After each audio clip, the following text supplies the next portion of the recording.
Me vestleme täna Hans Lepaga, kes hiljuti määrati kultuuriauhinna laureaadiks 2021. Hans võtab meid vastu oma ilusas kodus Stockholmis Södermalmi linnaosas. Ja meil on väga hea meel, et me saame siin olla ja rääkida sinuga. Sinu elust ja sinu tööst ja natuke temaatiliselt. Ma alustaksin sinust kronoloogilises järjekorras, et kust sa tuled, kus sa elad ja mis on su perekondlik tagapõhi? Palun. See on pikk jutt. Ei, ma olen pool eestlane ja papa tuli Eestist 43. aastal, enne kui rohkem eestlasi tuli. Ta tuli Saksa ajal siia, aga siis ta abielus minu emaga hiljem ja ema on rootslanna või oli rootslanna, nüüd on ta surnud. Ja meie kodukeel oli rootsi keelt, sellepärast, et papa oskas juba natukene rootsi keelt. Kui ta tuli siia, ta oli Vormsi saares sündinud ja kasvanud. Ja seal nad räägiti kogu aeg rootsi keelt, eks olnud. Ja mina hakkasin alles eesti keelt õppima, kui ma olin umbes 21-22 aastat vana või veel hiljem.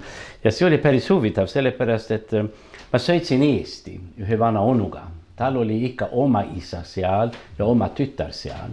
Ja tema ei tahtnud sõita üksinda, ta ei julginud. Ja minu tädi ütles, et sõitke kaasa, mõlemad sõitad Eesti, eks olnud. Ja mina olin nii, mõtlen, jah, kui huvitav, et sinna minna, eks olnud. Aga ma ei saanud rääkida, ma mõtlen, mis ma nüüd teen. Siin on mul sugulased igal pool või siin on minu kaaslased. Mis ma teen, et ma hakkasin eesti keelt ära õppima. Oli see raske? Ei olnud raske, ainult see võttis päris palju aega. Aga minu õpetaja oli Paul Laan. Ja kurs käis seal korporatsioon Estikas, seal oli nii, et kurs oli eriti tehtud, et seal oli Estikas oli Eesti mehed, kes oli abielunud Rootsi daamidega, kes ei oskanud eesti keelt, et nad korraldasid nende jaoks ja siis härra Marand, mis ta Eesti nimi oli, ma ei meeleta lehti ja Juhan Marand, kes oli ka Eestiga, ta ütles, et Hans on ka võimalik, et sinna minna, et õppida eesti keelt. Ja niiviisi see hakkas see suur huvi Eestimaa vastu. Ma sõitsin sinna, see oli suurepärane sündmus oma elus. Ma mõtlesin kogu aeg, et üks päev elus tahan siin ka maal elada, et ma tahaksin tagasi tulla. Aga kogu aeg see oli raske, see järgikord, mis oli sadamas ja kõik seda tolli asjad, see oli hirmus, kuidas nad elasid, see on täitsa praegu keegi ei saa aru, et niiviisi oligi. Su lapsepõlv ja nooruspõlv, kui sa veel siis eesti keelt ei valdanud, siis sa kindlasti, kuidas sa tunnetasid seda olukorda Eesti ringkondades siis, sest eks te... Mul oli ju kusiinid, kes oli eestlased ja nende juures räägiti kogu aeg eesti keelt ja ma käisin oma tädiga Eesti kooli jõulupeole seal Södra Frikler värkitis ja kõik oli eesti keeles ja enne ma õppisin ära need Eesti laulid, Oosa õnnistav ja kõik need ilusad jõululaule, et ma laulsin ka kaasa, aga ma ei tea, minu papa oli selline, kui ma küsisin midagi Eestist, ma ei meeleta, miks sa küsis selle, see on ju meil selja taga, et tema tahtis kõik ära unustada ja ta ei tahtnud selles üldse rääkida. Ja loomulikult, kui ta ei rääginud, siis ma sain rohkem uudishimulik, et mis see on minu kodumaa. Ja mul oli vanaema ikka Eestis, ta ei saanud tulla, ta ei tulnud. Ja nii nagu noor lapsena ma mõtlesin, et üks päev ma lähen sinna, ma toon vanaemad Rootsiks olnud. Ta elab seal üksinda oma koeraga Haapsalus. Ja ma nagu sõitsin Eesti igal öösel, ma olin 10 aastat vana. Ma sõitsin sinna oma unenäoseks olnud. Mida su vanemad on sulle andnud? Ja, ma ei tea.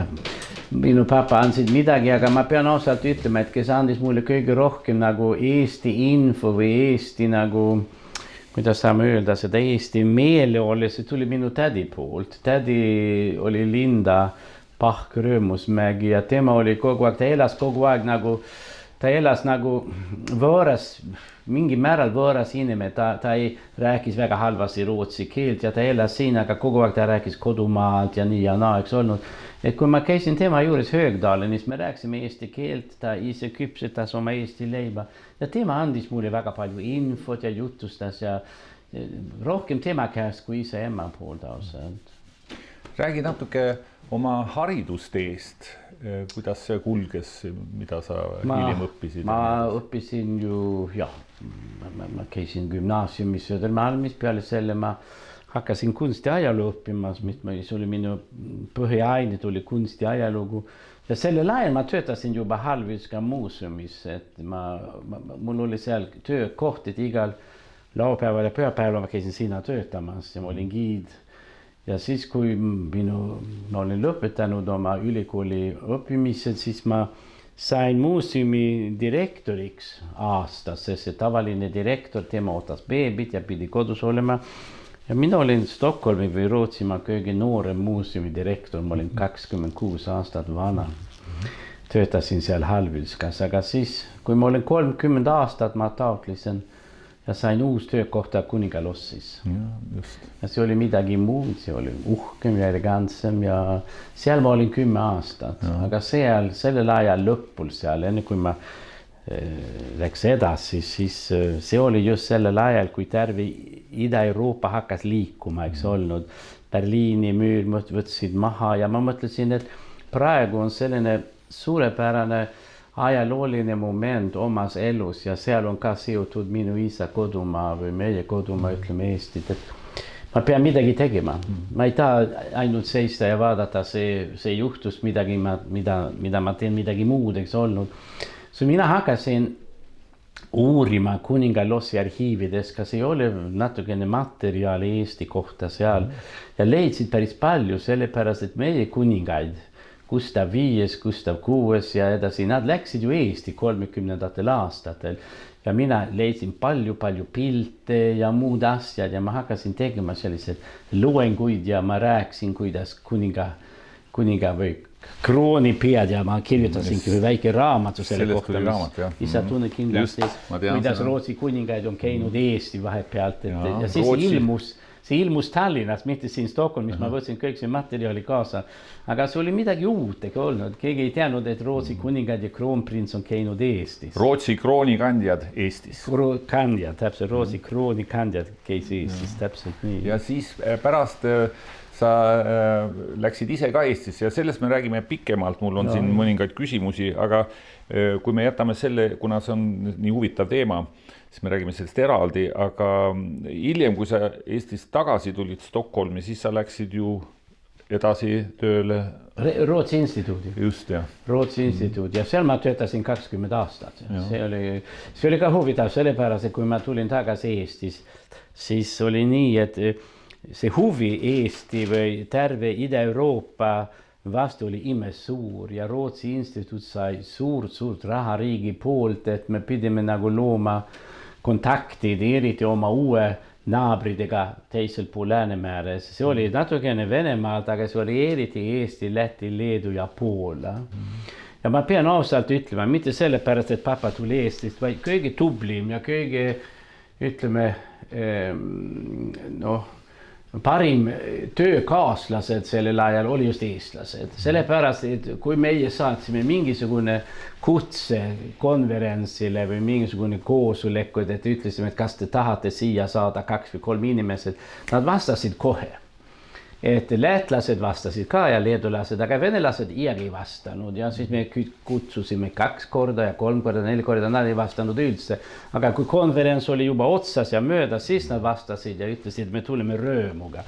Me ütlesime, ja see oli väga tore, aga see konverents oli 10 päeva tagasi, aga eestlased oli nii toredad nagu töökaaslased või tööpartneridega, et see oli mitte ainult minule, vaid kõigile oli see suur selline, kuidas see on kogemus, mis oli väga positiivne, väga positiivne.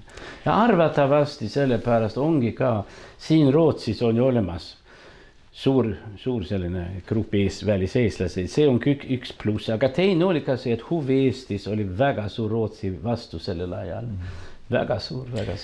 Need on väga huvitavad tööülesanded, mis sul on olnud ja selles on üks väga suur dünaamika ja see muidugi peegeldub sinus kui inimeses, et kuidas sa kirjeldaksid ennast kui inimene 3 lühikese lausega? Oi, väga intensiivne, väga uudishimulik intensiivne välisministeriumis ütlesid, kui mina tulin, siis nad ütlesid, et nüüd tuleb Rootsi instituutu turbu siia. Et see oli mina, ma olin nende, siis nad panid uksed kinni. Mõtlen, nüüd tuleb lepp, et olge ettevaatlikud. Ei, ma pean ütlema, et ma olen uudishimulik, ma olen väga energiline. Et sellepärast minu lapsed on alati väga väsinud, kui nad on olnud minuga koos nagu pool päeva. Kas neil ei ole sama energia? Kas neil ei ole sama energia, aga eriti oma tütred, aga no ei, kõik on samas energiat, aga ma olen väga energiline inimene. Seda ütles ka minu Rootsi vanemas. Niiviisi, et kui ma läksin koju uksest välja, et oli väga õnnelik, et nüüd sai natukene rahuga. Ja siis see põnev töö, mille sa said nendel murrangu aastatel, sa said kultuuriatašeeks Rootsi suursaatkonnas. See veel ei olnud Rootsi suursaatkonna, see oli niiviisi, et ma sain kultuuriatašee Rootsi konsulaat Leningradis, aga töökoht oli Tallinnas. See oli ikka nõukogude ajal. Meil ei olnud mingi saatkond Tallinnas. Eesti oli ikka nõukogude riik, eks olnud. Aga see oli Moskva luba, et me saime üldse panna keegi seal, kes tuli Rootsis kultuuri jaoks. Ja see kõige lihtsam oli see, et see oli ainult kultuur, see ei olnud mingit poliitiline töökoht, eks olnud. Kui mina tulin Eesti, ma ei tohinud sõita otse Stockholmi Tallinn, ma sõitsin Stockholmi Leningradi. Ja Leningradis ma olin 3 päeva enne, kui ma sain edasi sõita Tallinn. Ja Tallinnas oli see väike kontor. Ma segan vahele siin ja küsin, et kuidas sa said selle koha, kas sa näitasid huvi või sind otsiti üles? Nad otsiti üles loomulikult, aga see oli niiviisi, nad ütlesid, et see on üks koht on olemas, kui sa oled huvitanud, siis palun taotle. Ja ma tegin seda. Ja asi oli see, et see ei tohinud olla keegi, kes oli liiga eestlane või mõelda, aga kes oskas natukene eesti keelt ja kes tuli kultuurist ja nii ja naa. Eks olnud, aga mina tegin väga normaalselt, nagu on Rootsis, et ma kirjutasin, et ma olen huvitanud. Ja peale selle ma mõtlesin, et ma olen kindlasti idioot või loll inimene, kuidas ma saan elada Eestis, nõukogude Eestis. Aga minu papa ütles, et ei olnud nii, see ei ole nii raske, võib-olla see ei ole nii ohtlik ka, et sa oled ju koos oma perekonnadega või sinu inimestega, sa oskad ju eesti keelt rääkida, et sa ei ole võõras riik, see pole Lõuna-Afrikas või Lõuna-Ameerikas, sa oled ju siin päris ligidal.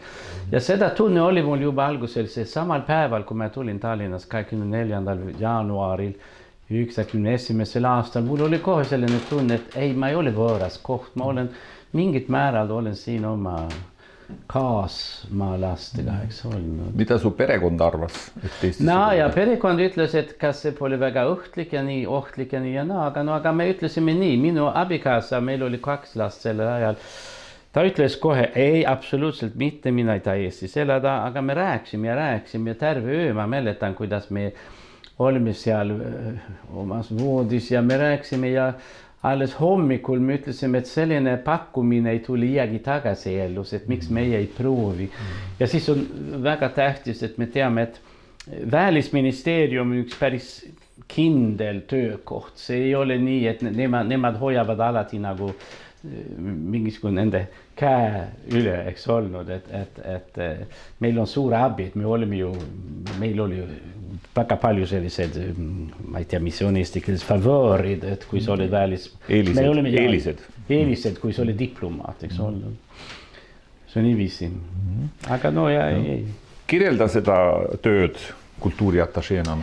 Ja see oli huvitav, sest algusel ma olin väga kuidas me hästi valmistanud, see oli mun peas olnud päris pikk aeg, et ma tahtsin midagi teha just Eesti ja Rootsi suhted. Ja see oli juba alganud enne, kui ma sain seda töökohta, sest ma olin rääkinud ühe pravaga, kelle nimi on Agneta Lundström, see oli tol ajal oli relvakambri direktris Stockholmi lossis, tema isa oli Birger Neerman, kes töötas ka Eestis vahepealt 30. aastatel ja ma ütlesin talle, et ma arvan, et me peame tegema mingit näitust Eesti ja Rootsi oma kultuurisidemed või Eesti ja Rootsi oma ühist ajaloost ja sa ütlesid, oi, suurepärane idee, teeme küll. Ja ma hakkasin töötama selle projektiga, et kui see pakkumist tuli välisministeeriumist, siis ma olin juba päris valmis olnud ja ma tulin, kohvrid oli täis materjaliga, kui ma tulin Tallinna ja siis algusel ma tegin natukene nii ja naa, see oli näitused, see oli koorid, seal oli palju delegatsiooni tulid Rootsis ja mina võtsin vastu, ma seisin seal sadamas oma Rootsi lippuga ja nii ja naa. Aga peale selle ma hakkasin rohkem organiseerima, saan aru, et on väga tähtis ka, et eestlased võivad tulla Rootsi, et saavad tuttavaks ja nad luuavad omavahel oma kontaktideks olnud. Ja siis sain üks päris huvitav, aga natukene oli poliitiline ülesande oli nimelt nii, et Rootsi riik sai aru, et Eestis on olemas palju venelast, kes ei oska eesti keelt. Ja siis ma sain, nad küsisid, et kas võime toetada Eesti riiki, Eesti koolid, Eesti institutsioonid, et nad hakkavad kohe õppima eesti keelt, et nad need, kes tahavad saada seda kodakondsust, et nad saavad ka eksamit teha. Ma ei mäleta, kas ongi mingid 6 või 7 miljonit, mida ma sain, et ma pidin toetama erinevad organisatsioonid Eestis ja ma tegin seda koostöö ühe Eesti komiteega. Seal töötas vahepealt Mart Meri ja seal töötavad erinevad eestlased oli seal ja meie andsime raha siia ja sinna, et natukene, kuidas saan öelda, nagu et see läheb natukene kiiremini, et venelased hakkavad nüüd tõesti õppima eesti keelt. See läks mitte väga hästi ausalt. See oli see integratsiooni see oli mingit integratsiooni ja algusel olime väga üksinda, et teised ütlesid, miks see on täitsa loll värk, mis te teete nii. Aga peale selle ameeriklased tuli, taanlased tuli, sakslased, kõik tahtsid seda toetada või aidata, sellepärast nad sai aru, et see ei saa olla niiviisi, et inimesed elavad Eesti Vabariigis. Osa on eestlased, osa on ikka venelased, kes ei oska rääkida eesti keelt. Miks nad ei lähe koju, nad ei läinud koju, nad jäidsid Eesti, ei tahtnud üldse sõita. Elu Eestis oli 1000 korda parem kui Jeltsin Venemaal, eks olnud. Aga oli vaja, et nad õppisid ka eesti keelt. Miks see hästi ei läinud? See ei läinud hästi sellepärast, et nad ei olnud harjunud, nad ei oskanud muud kui vene keelt, et meie alfabeet oli nende võõras, nad oli elanud nii nagu härras rahvas kogu aeg, et pole vaja eesti keelt rääkida, et see oli vastupidi. See oli niisugune hoiaku küsimus. Ja, oligi küll. Ja siis vanad inimesed, kes elasid Narvas, mis nad tegid seda eesti keelega. Arst oli venelane, hambaarst oli venelane, kodus rääkisid vene keelt ja nii ja naa, eks ole. Ma saan aru, et sa jätkasid sellega osaliselt ka, kui sa Rootsi tagasi tuli. Ja, ma töötasin edasi sellega. Kas sa leiad, et nagu ajapikku muutus? Nüüd noored oskavad ju. Me peame aru saama üks asi. Kui sa elad Eestit praegu, sa oled Euroopa Unioonis, et sul on selline Eesti pass, mis on võimalik sõita igal pool maailmas sellega, eks olnud. Sul on eurot, mitte ruubelit. Ja sul pole vaja mingit viisat küsida, eks olnud. Ja me näeme ka oma silmadega, kui hästi on läinud Eesti, Leedu ja Leeduga. Peale selle nad on Euroopa riigid. Ka Eesti venelased saavad sellest aru väga hästi ja tahavad elada nii, et nad on nüüd teine generatsioon hakkavad õppima rohkem eesti keelt, kui see oli minu ajal. Aga me räägime ka, ma tulin ju koju 30 aastat tagasi, eks olnud. Ei, 25, 26 aastat tagasi, aga loomulikult see terve situatsioon on muutunud. Kui sa vaatad tagasi nüüd nendele aegadele kultuuriatašeena, mida sa enda kohta näed, oled sa rahul sellega? Ma olen väga rahul sellega, see oli minu elu kõige põnev periood elus, absoluutselt, ja ma olen väga õnnelikud ja sellepärast ma olen nüüd hakanud sellest kirjutama ja ma ei tea, mis on kõige ilusam ja võib-olla see oli minu oma kogemus, et ma sain elada ja ma ise oma silmadega nägin, kuidas Eesti läks Nõukogude Liidust oma iseseisvusse. Ma istusin seal esimeses reas, eks olnud, et ma tulin, kui Eesti oli ju Nõukogude võimu all, eks olnud, meil oli ruublad. Meil ei olnud midagi, järjekord oli imepikk, et midagi üks banaan osta või 2 banaani, siis järjekord oli 100 meetrit, eks olnud, ja ma nägin, kui halvasti kõik oli seal Eestis. Ja siis tasapisi, siis tuli puts ja siis kui kiiresti kõik läks ümber, eks olnud, et see oli võib-olla, et ma olen elanud ja olnud Eestis kahes väga huvitavad perioodis. Viimane päevad Eesti, Nõukogude Eestis ja siis see iseseisvuse esimesel aktusel. Ma küsiks ka, et sel ajal leidis ju aset üks kohutav sündmus, et mida tähendas Estonia katastroof? Estonia oli pärast, kui ma olin juba koju tulnud, aga Estonia katastroof oli ju väga suur kahju oma riigide vahel. Ma arvan, et kõige kuidas saame öelda, kõige mis on sorglik eesti keeles? No kurblik või kurb. Ja kõige kurblik on veel see, et laeval oli seda nime, eks olnud. Kui oleks olnud Kalevipoeg või linna või midagi muud või salm, aga see oli Estonia. See sümboolne kuidagi. Sümboolne, ja samuti kui halvasti see oli nagu Rootsi poolt, et see Ingvar Carlsson ja Ines Uusmann, kui nad oli nii nonchalantsed selle vastu, et nad ei saanud aru, kui suur, ma arvan, see katastroof oli sümboolselt oli see suurem katastroof Eestis kui Rootsis ausalt. Et kontaktid katkesid? Natukene, aga see ei olnud nii väga halb, sest varsti hakkas uuesti kontaktid käima ja inimesed elasid üle seda. Aga ma arvan just nii seda, see moodi, mis rootslased nagu ütlesid, et me paneme mingisugune betong haua üle, et ükskõik, mis seal on juhtunud, et see oli väga halvasti tehtud rootslaste poolt. Aga ma ütlen ainult edasi, mis on huvitav, mis keegi ei räägi, see on see, et 24.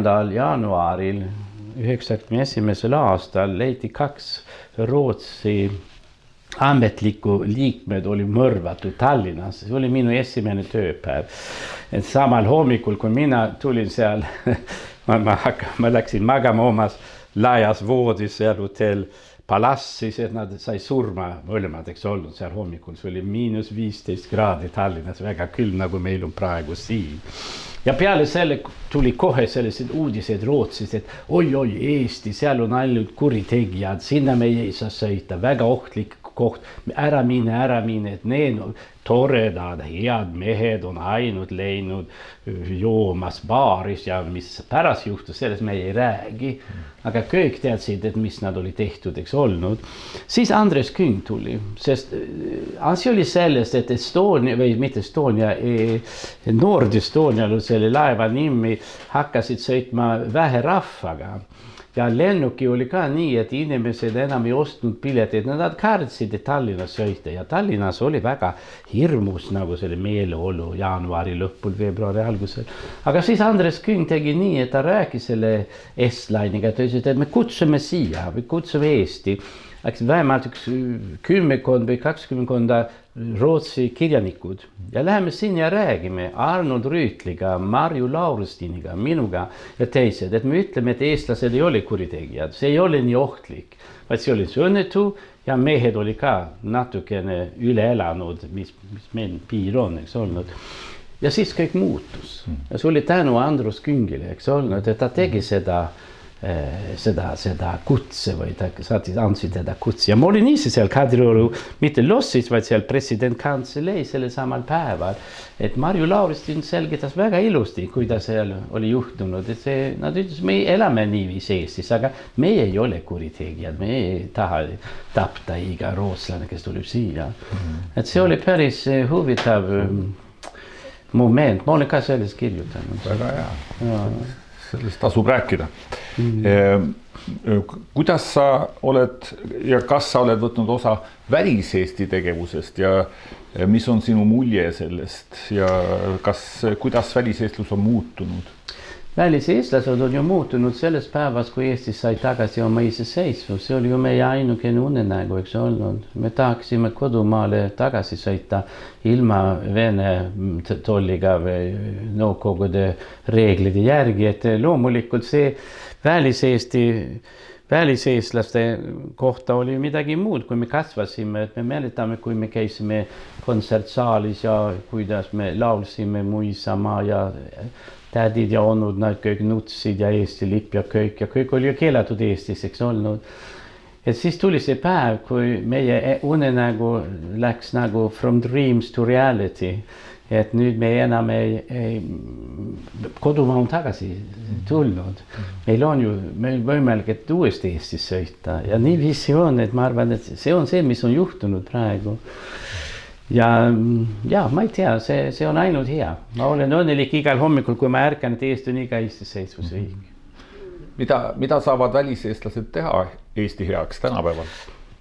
Hoiage kontakti Eestiga igal juhul, et see on väga tähtis, sellepärast, et küll Eesti on nüüd olnud oma iseseisev riik 30 aastat, aga igal juhul see on eestlaste poolt, eestlased on vähed inimesed maailma, see on nii nagu väga väike riik, eks olnud, ja nendel on alati vaja, et nad teavad, et sõbrad ja sugulased on Rootsis ja Kanadas ja USAs ja Austraalias olemas, aga me oleme kõige ligida, me oleme ainult, see on 42 või 420 kilomeetrit, et see on tund aega lennukiga, oleme kodumaal.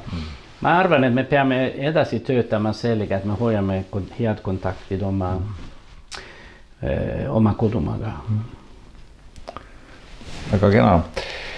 Ma räägiks natukene sinu elamustest ja mõtetest, mis puudutab Eesti kultuuri. Et mis on Eesti kultuuris, mis sind kõige rohkem huvitab ja köidab? Kõik või on mingi osa?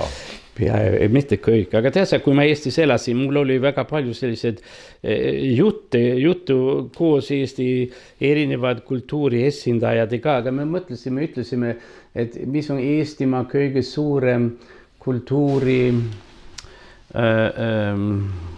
mitte toetus, vai mis on Eesti kultuuri kõige rikkam anne või kuidas saame öelda, siis otsustame, või me saime aru, et see on muusikat.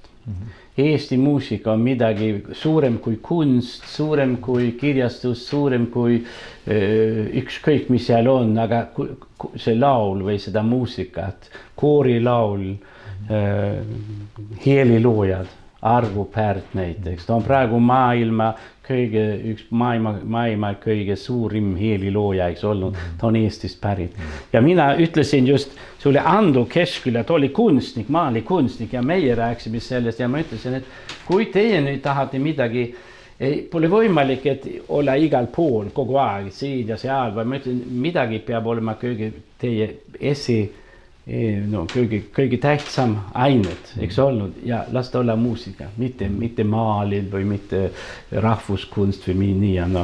Ja see on ikka ma arvan, et eestlased on suurepärased, kui nad laulavad või kui muusik tuleb Eestis, see on alati, see on suurepärane. Mina hoian seda kõige, kuidas saame öelda, kõige kõrgemat. Kas sul on omal lemmikuid muusikute või heliloojate või artistide või kirjanike seas? Kirjanike poolt on ka Jaan Kross loomulikult, ma loen seda tema tööd hea meelega ja praegu olen väga õnnelik, et Enel Melberg töötas selle 3 katku vahel. Sellepärast, et see raamat räägib väga palju Eestist sellel ajal, kui Eesti tuli Rootsi krooni all, eks olnud 50 või 60. aastat, 60. sajandil. Aga muuseas, võib-olla Eesti kirjanik ei ole see kõige huvitav, ma arvan Eesti muusikat igal juhul. Ja enne oli veel ju Tormis minu absoluutselt lemmik heelilooja ja mina olin tema 50-aastane sünnipäeva puhul Estonia saalis. See oli juhuslikult, ma olin Tallinnas, ma sain kutse sinna ja see kontsert, seal oli ju koorid seisid igal pool ja laulsid samal ajal ja terve katus hakkad lendama seal Estonia saalis. Ma mõtlen, see on täitsa immelik, et ma olen küll kuulnud muusika mujal maailmas, aga niisugused asjad pole iiagi kuulnud elus. Peale selle ma olen läinud, et see Urmas Isatsk on võib-olla minu lemmik heelilooja. Kust sa ta on ka teinud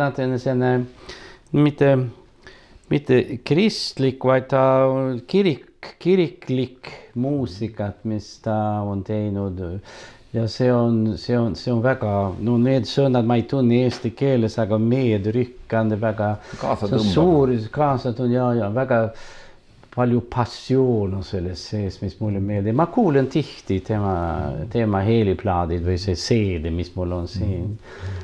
Aga ma pole iiagi teda näinud, aga ma arvan üks päev, kui ma lähen Tallinna, ma tahaksin temaga ühendust võtta. Kuidas sa hindaksid praegust rootslaste huvi Eesti kultuuri vastu?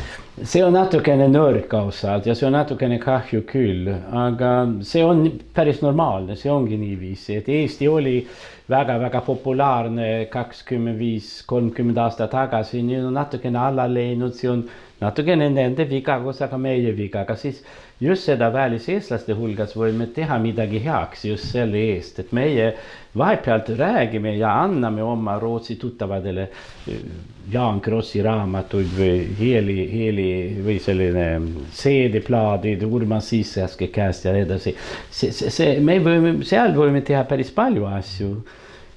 Aga mina näen ju ka, ma korraldan, mida sa tead, ma korraldan ju igal aastal mitu reisi Eestis. Mul on üks tuttav, kellel on reisibüroo ja ma töötan tema jaoks giidina, eks olnud. Ja kui me teeme midagi Eesti, sõita Eesti, peame alati tegema 2 korda, sest nii palju huvitajad on nii palju, et nad tahavad sõita, et see on 60 inimest, ostavad seda reisi ja me läheme 1 kord ja 2 korda.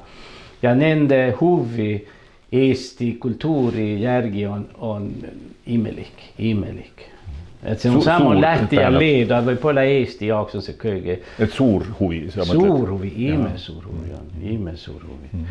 Et see on täitsa nii, et nad tahavad kõik, ja me sõidame ju tavalisi laevaga, eks olnud, ja kui me oleme juba laeval, meil on seda konverentsaalis ja mul on 30 pilte kaasas, mis näitab Eesti ja Rootsi kultuurisuhted.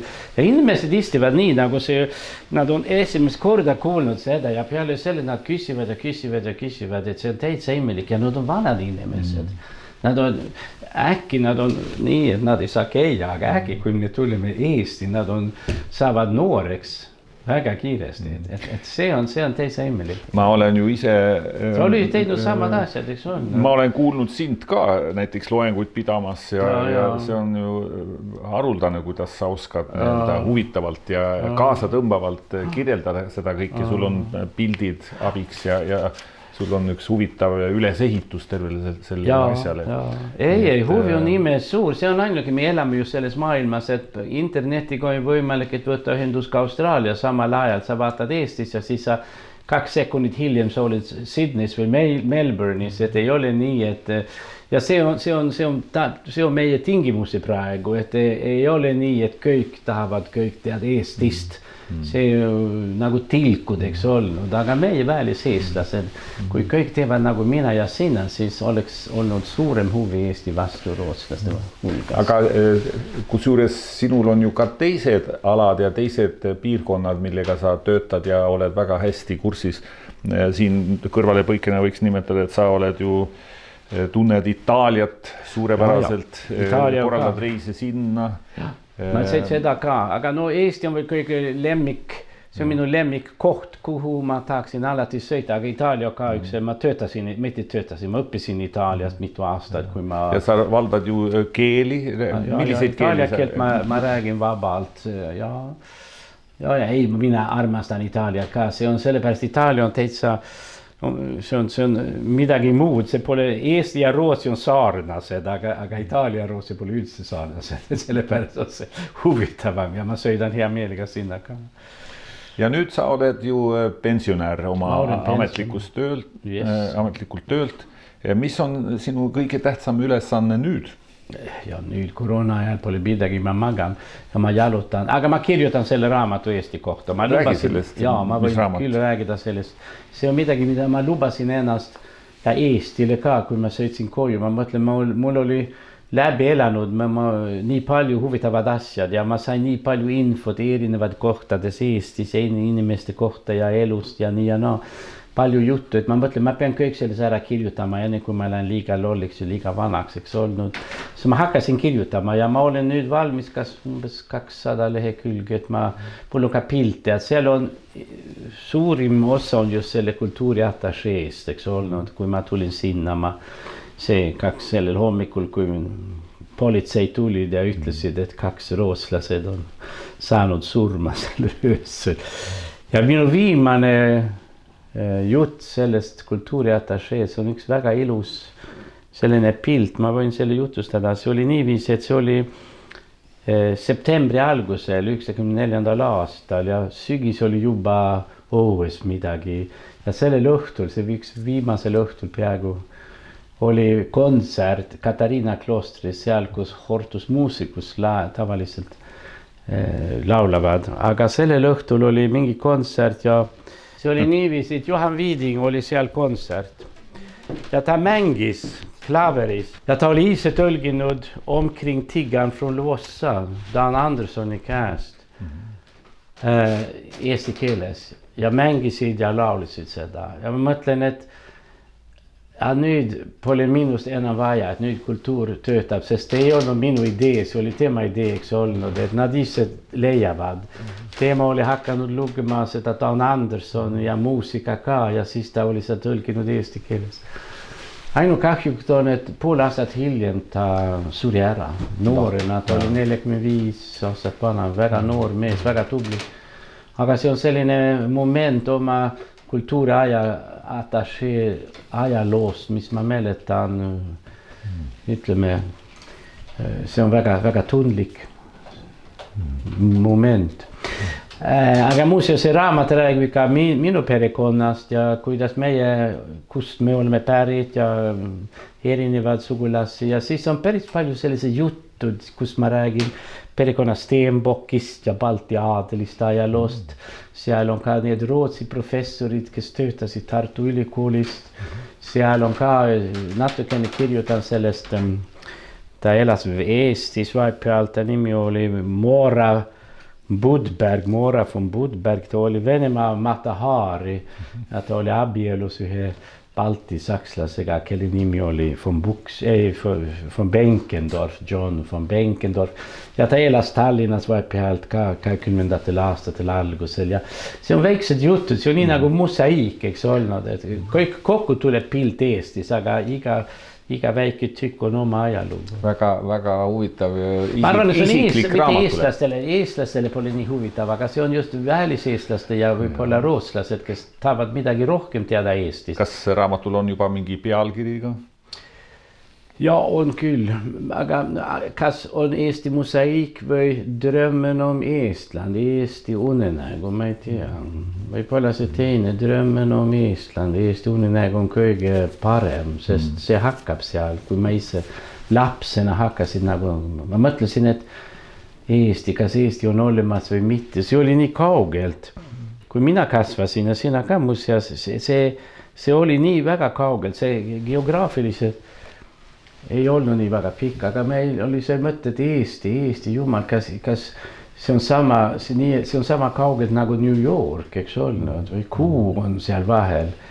Ja ma mäletan, et meil oli suvila seal Saarestikus ja minu papa, kui transistorraadio tuli, ta võttis seda kaasa ja sõitsime paadiga see viimasel saarel või Saarestikus viimases väikses saaris, see on Sandhami väljaspool ja sealt ta hakkasid keerama, ta tahtis kontakti Eestiga saada, ta tahtis kuulda oma kodukeelt. See oli nii, nagu ta ise ei mõelnud, kas Eesti ikka on olemas, kas kodumaa on olemas või mitte. Ja tal oli vaja mingisugune tõend, et see ongi küll olemas. Ja siis äkki tuli seda, et ta kuulsid Eesti keelt, uudise Tallinnast või Haapsalus või see oli. Ja see, me mõtlesime, kuidas on, kui kaugelt see on. Aga ei olnud nii väga kaugelt, see oli kogu aeg nii väga ligida. Eesti on tõesti üks väga tähtis osa sinust, seda on märgata ja sul on ka 3 last, mida sa oled neile edasi andnud? isana? Lepa nimi. Ei, see on niiviisi, nad käisid ju koolis Eestis. Need kõige suurimad, Aleksander, kes on 34 aastat vana ja Joosefin 32, mõlemad käisid koolis Tallinn Eestis 2 aastat. Esimesel aastal nad jäi koju oma emaga. Ja Aleksander oskab ikka eesti keelt rääkida. Joosefin on kõik ära unustanud, aga nad käisid Nõmme erakoolis. Ja me räägime tihti sellest ajast, kui me Eestis elasime. Meil oli väga uhke maja seal. See oli suur maja, mis oli ehitati 50. aastatel alguses. Kindlasti oli Saksa vanglad, kes oli seda ehitanud. See oli väga soliidne maja, eks olnud. Ja meil oli lapsehoidja, meil oli koristaja. Meil oli päris elegantne elu seal ja meil oli suur koor ka. Et me räägime tihti Eestist, et see on üks väga lühike periood omas elus, aga ta on meil formeeritud väga palju, ta on olnud meile väga tähtis, et ja lapsed ei unusta seda ära absoluutselt mitte. Diana on Eestis tehtud, aga Rootsis sündinud. Okei. Ja, see on made in Estonia, but born. Ja, made in Estonia. Mu viimane küsimus, see on natuke laiahaardeline, aga võib-olla sa siiski natuke väljapoolt vaadates saad ütelda, mida sa arvad Eesti tulevikust? Ja, ma olen ju, nagu ma ütlesin varem, ma olen väga suur optimist, et mina arvan, et see läheb hästi Eestis. See on nii, et nad on üle elanud juba 30 aastat iseseisvuse riigina. Ja nii pika aega pole iiagi olnud iseseisvusriik, eks olnud see Pätsi periood oli ainult 20 aastat, nüüd on 30 aastat. Ja välja arvestatud see, mis Helme ja Helme on tehtud, mis on eriti minu mõttes on see väga paha Eesti kohta, vaid muuseas ma arvan, et mis asi? Ma ütlen Helme ja Helme, papa ja Helme ja Mart ja Martin. Nende poliitikat ei olnud väga tore Eesti jaoks, aga muuseas ma arvan, eestlased on targad inimesed. Nad on harjunud, et töö teha, eks olnud. Ja mina arvan, et nad saavad igal päeval rohkem ja rohkem respekti Euroopas, et see on väikene õnnelik riik, see on läinud väga hästi. Ja kui see läheb edaspidi niiviisi, et nad ei sega oma poliitikat liiga palju omapäraste tüüpideks olnud, siis kindlasti on nende tuleviku väga õnnelik. Hans Lepp, ma tänan sind selle vestluse eest. Väga huvitav oli kuulda sinu elust ja sinu mõtetest ja see on meile väärtuslik kõigil sellest teada saada. Aitäh! Aitäh sulle! Aitäh!